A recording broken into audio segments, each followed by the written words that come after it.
যুক্তরাষ্ট্রের কেন্দ্রীয় তদন্ত সংস্থা ফেডারেল ব্যুরো অফ ইনভেস্টিগেশনের প্রধান হচ্ছেন সাবেক জাতীয় নিরাপত্তা কর্মকর্তা কাশ প্যাটেল। নবনির্বাচিত মার্কিন প্রেসিডেন্ট ডোনাল্ড ট্রাম্প ক্রিস্টোফার ওয়েকে সরিয়ে তাকে এ পদে বসানোর ইঙ্গিত দিয়েছেন। আজ রোববার এক প্রতিবেদনে এসব তথ্য দিয়েছে বার্তা সংস্থা রয়টার্স। প্রতিবেদনে বলছে, মার্কিন নির্বাচনে ট্রাম্পের জয়ের খবর আসতে শুরু করার পর থেকেই বারবার আলোচনায় উঠে আসেন কাশ প্যাটেল।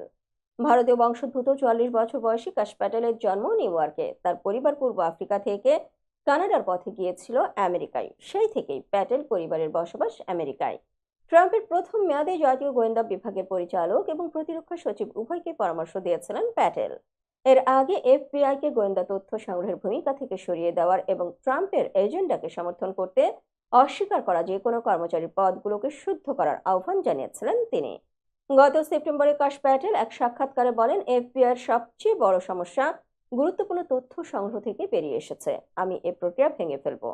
আমি সেই বিল্ডিংয়ে কাজ করা ৭,০০০ কর্মচারীকে নিয়ে যাব এবং অপরাধীদের তাড়াতে তাদের আমেরিকা জুড়ে পাঠাবো। নির্বাচনে জয়ী হওয়ার পরই ট্রাম্পের বহু সহযোগী এফবিআইয়ের সম্ভাব্য প্রধান হিসেবে কাশ প্যাটেলের নাম আলোচনায় আনেন। এককালে মার্কিন প্রেসিডেন্টের উপদেষ্টার পদে ছিলেন তিনি।